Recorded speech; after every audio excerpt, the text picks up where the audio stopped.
হাবিল কাবিল প্রশ্ন করে হাওয়া আদমকে, তোমরা মোদের বাপ মা তোমাদের মা বাপকে। হাবিল কাবিল প্রশ্ন করে হাওয়া আদমকে, তোমরা মোদের বাপ মা তোমাদের মা বাপকে। বলো গো মোদের বলো কি তাদের নাম ছিল, বলো গো মোদের বলো কি তাদের নাম ছিল। মোদের দাদা দাদি নানা নানি আছে কোথায়? প্রশ্ন শুনে আদম হাওয়া হলো অবাক। হাবিল কাবিলকে তারা কি দেবে জবাব? দুজনে আল্লাহ বলে সিজদাতে যায় চলে, দুজনে আল্লাহ বলে সিজদাতে যায় চলে।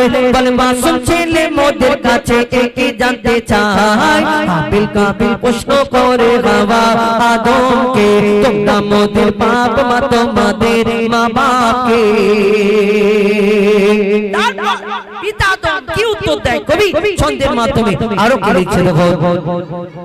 ওই বলছে আদম সুন্দরা মানব জাতির মাঝে সৃষ্টি আমি প্রথম। মোর মাজিরার ঘাড়ে খোদা হাওয়াকে গড়ে, আর বন্ধন খেলাম দুনিয়ায় এলাম জান্নাত ছেড়ে। মোদের কেউ জন্ম দেয়নি মোরা মায়েরই দুধ খাইনি, মোদের কেউ জন্ম দেয়নি মোরা মায়েরই দুধ খাইনি।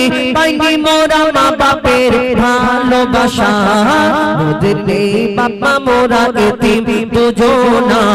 বাবা কি মোদের জানা হলো না, দুজনে এতিম মিসকিন নেই মোদের মা বাপের। দুজনে এতিম মিসকিন নেই মোদের মা বাপের।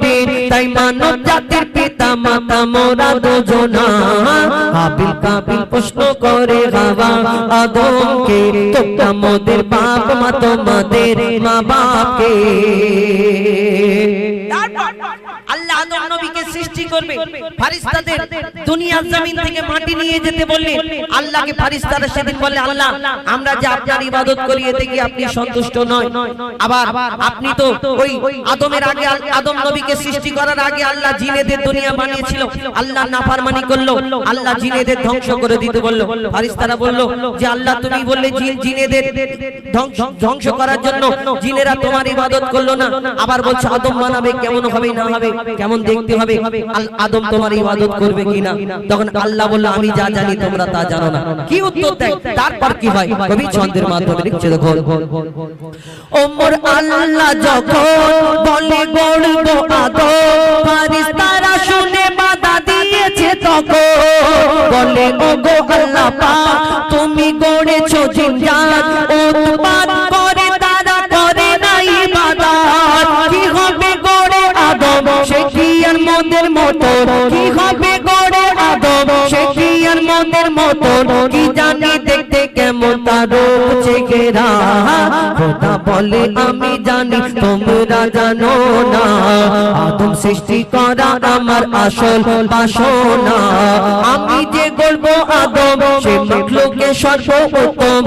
আমি যে গড়বো আদম সে মাখলুকে সর্বোত্তম। আমি নিজের সেরা সৃষ্টি দেখবো আদম চেহারায়। হাবিল কাবিল প্রশ্ন করে হাওয়া আদমকে, তোমরা মোদের বাপ মা তোমাদের মা বাপকে।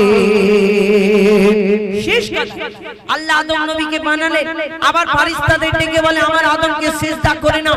সকল ফেরেশতা সিজদা করে নিল, ঝুঁকে গেল আল্লাহর হুকুমে। কিন্তু একমাত্র একজন ফেরেশতা সিজদা করলো না, যার নাম হলো আজাজিল, যাকে ফেরেশতাদের সর্দার বলা হতো। কিন্তু এই আজাজিল তাহলে কেন সিজদা করলো না, কেন ঝুঁকলো না? আজাজিলটা তাহলে কে?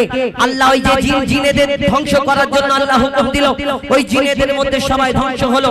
ওই জিনেদের মধ্যে ছোট্ট একটা বাচ্চা বেঁচে রয়ে গেল।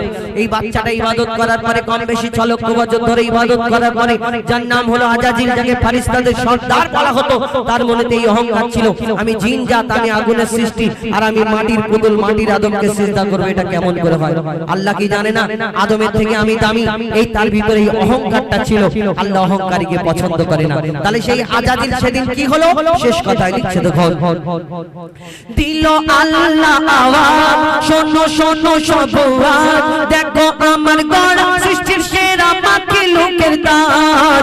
এই মুর্শিদেরই আদম একে গড়েছি এমন, সারা কায়নাতের জ্ঞান তার মাঝেতে গোপন। আদমকে দাওয়া করে নে তোরা সিজদা করে আদমকে তাওয়াব করে নে তোরা সিজদা করে এ সুযোগ দিলে ছেড়ে পাবি অভিশাপ আজাজিল বলে আমি সিজদা দেব না আদমের থেকে আমি দামি খোদা কি জানে না সে শুনলো না খোদার কথা ঝুঁকলো না তার মাথা শুনলো না খোদার কথা ঝুঁকলো না তার মাথা সাথে সাথে আজাজিল শয়তান হয়ে যায় হাবিল কাবিল প্রশ্ন করে বাবা আদমকে তোমরা মোদের বাপ মা তোমাদের মা বাপকে আল্লাহ আল্লাহ আল্লাহ আল্লাহ আল্লাহ আল্লাহ আল্লাহ আল্লাহ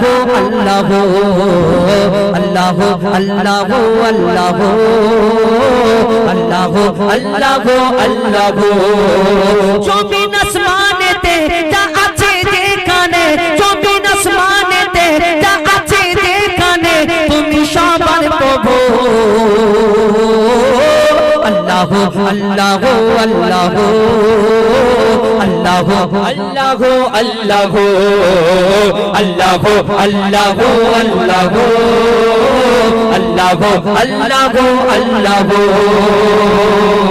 আচ্ছা মনা কোচিরা তোমরা বলো তোমাদের আল্লাহ কোথায় থাকে আল্লাহ আল্লাহ কোথায় থাকে আকাশে ও আল্লাহ আকাশে থাকে আচ্ছা মসজিদটা তাহলে কার ঘর আল্লাহর কাবা শরীফটা কার ঘর আচ্ছা এই তোমাদের এখানে তিন জায়গায় থাকে তাই তো আকাশে মসজিদ আর কাবা শরীফ তাই তো আমাদের এখানে কত জায়গা থাকে শোনো তুমি মসজিদেতে তুমি কাবা ঘরে তুমি পাহাড়ে তুমি মহাসাগরে তুমি মসজিদেতে তুমি কাবা ঘরে তুমি পাহাড়ে তুমি মহাসাগরে তুমি ভিড়ের মাঝে তুমি নিরালাতে তুমি ভিড়ের মাঝে তুমি নিরালাতে তুমি আধারে পাবো দিনের আলোতে মানুষের অন্তরে রয়েছে ঘর করে মানুষের অন্তরে রয়েছে ঘর করে তুমি আল্লাহ শুধু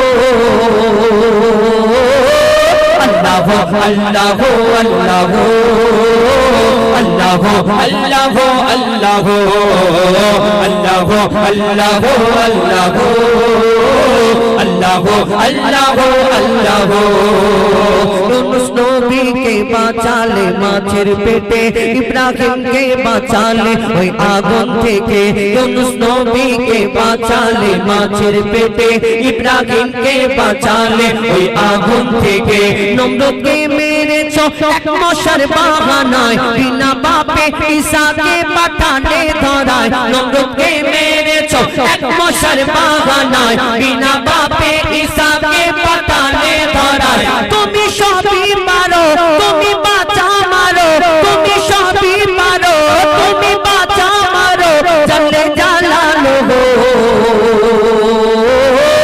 আল্লাহ আল্লাহ আল্লাহ আল্লাহ আল্লাহ আল্লাহ আল্লাহ আল্লাহ আল্লাহ আল্লাহ আল্লাহ আল্লাহ আচ্ছা তোমরা জোনাকি পোকা দেখেছো জোনাকি কি করে লাইট জ্বালায় এই যে ধীপধাপ করে লাইট জ্বলছে আমার মিস্ত্রি ভাই চারিদিকে লাইট গুলো লাগানোর পরে বাঁধার পরে পেছনে একটা তারের কানেকশন হ্যাঁ আবার তারের কানেকশন করার পরে আবার কারেন্টে যোগাযোগ করেছে আবার একটা সুইচ মারতে হয় সুইচ মারলে ধূপ করে জ্বলে যায় বন্ধ করে দিলে বন্ধ হয়ে যায় কি না আবার চার্জিং সিস্টেম লাইট আছে আবার ওই সোলার সিস্টেম লাইট আছে আবার তেল দিয়ে মোম দিয়ে আলো জ্বালানো যায় এই দুনিয়াতে কোনো কিছু সাহায্য ছাড়া আলো জ্বালানো দুনিয়াতে অসম্ভব ব্যাপার আচ্ছা বলো তো এই জোনাকি যে আলো জ্বালায় এই জোনাকির পিছনে যে ডিপ ডিপ ডিপ ডিপ করে আলো জ্বলে কোনোদিন দেখেছো আমার কোনো মিস্ত্রি ভাই দুটো তার নিয়ে ঘুরে বেড়াচ্ছে জোনাকির পিছন পিছন সুযোগ পেলে লাগে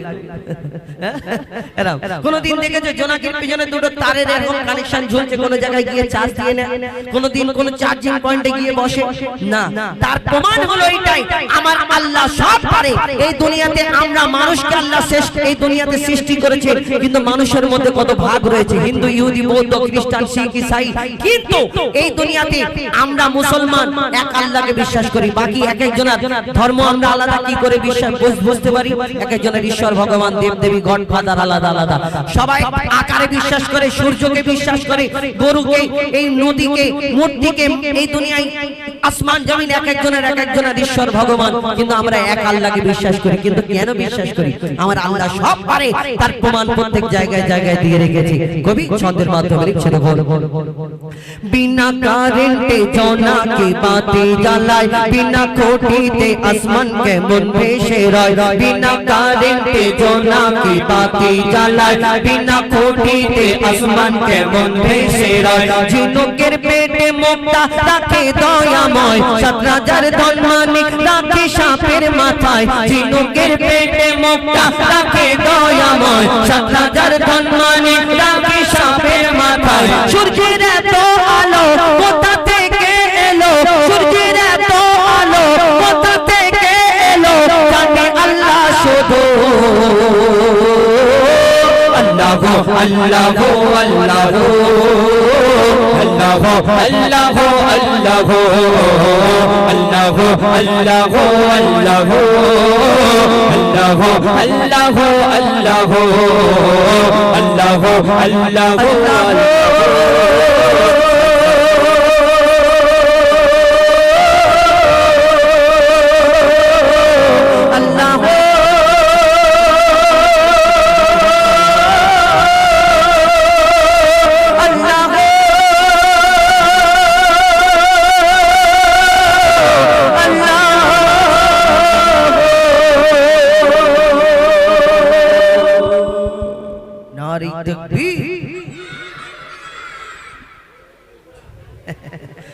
এই আস্তে হয়ে গেল তখন আমি কয়েন দেখাচ্ছিলাম বলে জোরে হচ্ছিল, হ্যাঁ কয়েন দেখাচ্ছিলাম বলে জোরে জোরে হচ্ছিল। ওমর আল্লাহ তাআলা আমার এক দাদা ফরমাইশ করলেন, স্টেজে রয়েছিলেন, জানি না চলে গেছে কি, যদি চলে যায় তাহলে বাদ দিন। হাবিল কাবিল তোমাদের, তাই তো? ঠিক আছে, সময় সংক্ষেপ। আজান কটায় হুজুর? হ্যাঁ আচ্ছা আচ্ছা আচ্ছা, ওই শেষে দে ওই ইয়া শহীদে কারবালা।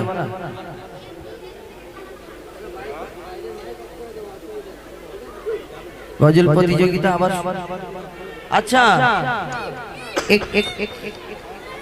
আচ্ছা, আমাদের পরে এশার নামাজের পরে বা এশার পরে হয়তো কখন জানি না, আবার তোমাদের জন্য গজল প্রতিযোগিতা, আবার এই সব পুরস্কার আছে, গজল প্রতিযোগিতা আছে, আবার চালু হবে, ঠিক আছে? তোমরা যাবে। তো এখন আমি বাচ্চাদের ওই ফরমাইশটা বলি। হাবিল কাবিল প্রশ্ন করে হাওয়া আদমকে, তোমরা আমাদের বাপ মা, তোমাদের মা বাপকে। এই গজলটা আমি প্রথমে বললাম তিনটে পার্ট। এক নম্বরে ছিল আদমের কদম ধরে হাওয়া মা কেঁদে পড়ে, গন্ধম খেয়েছি বলে দিল খোদা জুদা করে। আদম আলাইহিস সালাম মা হাওয়া আল্লাহ জান্নাতে পাঠালেন, তানাদের বললেন জান্নাতে গন্ধম খাবে না। জান্নাত থেকে যখন গন্ধম খাবার কারণে জান্নাত থেকে দুনিয়ায় পাঠালো, পিতা আদমকে শ্রীলঙ্কায়, মা হাওয়াকে জেদ্দায়, তানাদের মিলন হলো আরাফাত ময়দানে। তারপরে তানাদের মিলন হওয়ার পরে তানাদের বাচ্চা হয়েছিল, জোড়া জোড়া বাচ্চা। কেন জান্নাতে বাচ্চা কাচ্চা হবে না? দুনিয়া আসার পরে জোড়া জোড়া বাচ্চা হয়েছিল, একটা ছেলে একটা মেয়ে, একটা ছেলে একটা মেয়ে, একটা ছেলে একটা মেয়ে। তো ছেলে মেয়ে কেন হলো? আমাদের ঘরের একটা হয়, দুটো হয়, তিনটে হয়, তানাদের জোড়া জোড়া বাচ্চা হয়েছিল। কেন? দুনিয়াতে কেউ নেই, ভাই বোনের বিয়ে হবে। হাবিলের বোনের সঙ্গে কাবিলের বিয়ে, কাবিলের বোনের সঙ্গে হাবিলের বিয়ে। এবার কাবিলের বোনটা ছিল সুন্দরী, হাবিলের বোনটা ছিল কালো। এবার কাবিল চিন্তা করলো আমার সুন্দরী বোন ওকে দিয়ে আমিও কালো মতো কেন নেবো? এখন আবার কালো হলে 2 লাখ টাকা নগদ দিতে হয়, মেয়ে কালো হলে আবার 2 লাখ টাকা নগদ দিতে হয়। তো সেই কাবিল চিন্তা করলে আমি সুন্দরী ছেড়ে কালো মতো কেন নেবো? আবার আদম নবী আল্লাহকে বলে, আল্লাহ কি হবে? আল্লাহ হুকুম দিল তোমার সন্তানদের কুরবানি করার হুকুম দাও সর্বপ্রথম। তো হাবিল কাবিল কুরবানি করলো। আমরা সবাই জানি ইব্রাহিম নবী প্রথম কুরবানি করলো, হাবিল কাবিল প্রথম কুরবানি করলো। করার পরে হাবিলের কুরবানি কবুল হলো। কেন? এটা তো আল্লাহর ইচ্ছা ছিল, আল্লাহ রাজি ছিল এতে। তো কাবিল কি করলো? হাবিলকে খুন করে দিল। অনেক ঘটনা, কিন্তু এই হাবিল কাবিল প্রশ্ন করে, বলো তোমরা আমাদের বাপ মা, তোমরা আমাদের জন্ম দিয়েছো, দুধ পান করিয়েছো, কিন্তু তোমাদের বাপ মাকে কি উত্তর দেয়? কবি ছন্দের মাধ্যমে লিখছে দেখো।